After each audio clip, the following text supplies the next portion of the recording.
पीलीभीत का नाम सुनते ही भारतीय जनता पार्टी के तमाम नेताओं का चेहरा पीला हो जा रहा है।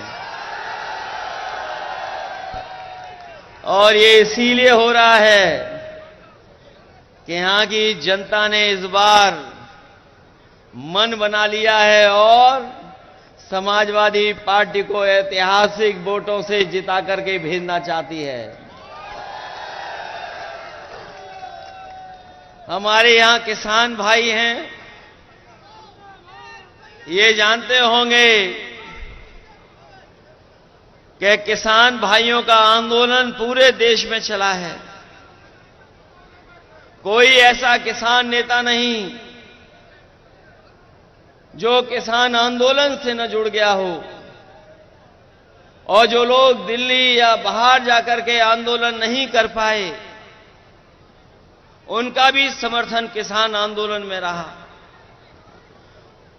यहां के लोगों ने किसान आंदोलन को और मजबूत बनाने के लिए जो कुछ कर सकते थे और अपने सिख भाई इस आंदोलन को सफल बनाने के लिए जो भी अपना तन मन धन लगा सकते थे, उन्होंने लगा करके इस आंदोलन को बढ़ाने का काम किया था। बीजेपी के लोगों ने 3 काले कानून लाए थे। वो काले कानून इसीलिए वापस हो गए थे कि वो किसानों की ताकत से घबरा गए थे। जो लोग किसानों की बात कर रहे थे, आप में से बहुत लोग जानते होंगे, जो किसानों के पक्ष में कह रहे थे, उन्हें पीछे कर दिया। नौजवानों की बात जो उठा रहे थे, उन्हें पीछे कर दिया। किसान की आवाज में अपनी आवाज को जोड़ करके आंदोलन को मजबूत कर रहे थे, उन्हें पीछे कर दिया। और जो किसानों पे थार चला रहे थे, बताओ उन्हें सम्मान दिया सरकार ने कि नहीं दिया? इनकी गारंटी याद है आपको? ये बीजेपी की गारंटी नहीं है। जिस तरीके से इन्होंने कोरोना में थाली और ताली बजवाई थी, याद है कि नहीं याद है? इसी तरह की बीजेपी की गारंटी नहीं, ये घंटी है। इनकी घंटी याद है आपको? याद है कि नहीं याद है? किसानों की आय 2 गुनी करेंगे। बताओ इनकी गारंटी पूरी हो गई क्या? हमारे नौजवानों से कहा कि हम 2 करोड़ नौकरी देंगे। बताओ बीजेपी की गारंटी पूरी हो गई है 2 करोड़ नौकरी की?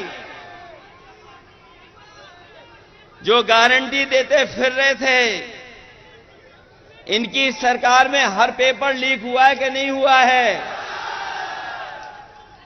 ये नौजवान जानते होंगे, जो परीक्षा देने गए थे, बीजेपी के लोगों ने कहा कि हम परीक्षा कराएंगे, नौकरी दे देंगे, लेकिन कोई परीक्षा ही नहीं करा पाए।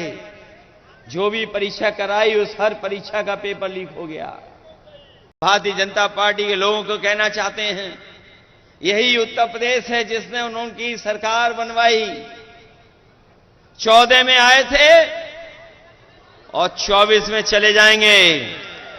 उत्तर प्रदेश के लोग अगर स्वागत अच्छा करते हैं, तो जब विदाई करेंगे तो विदाई भी बड़ी धूमधाम से भारतीय जनता पार्टी के लोग करेंगे।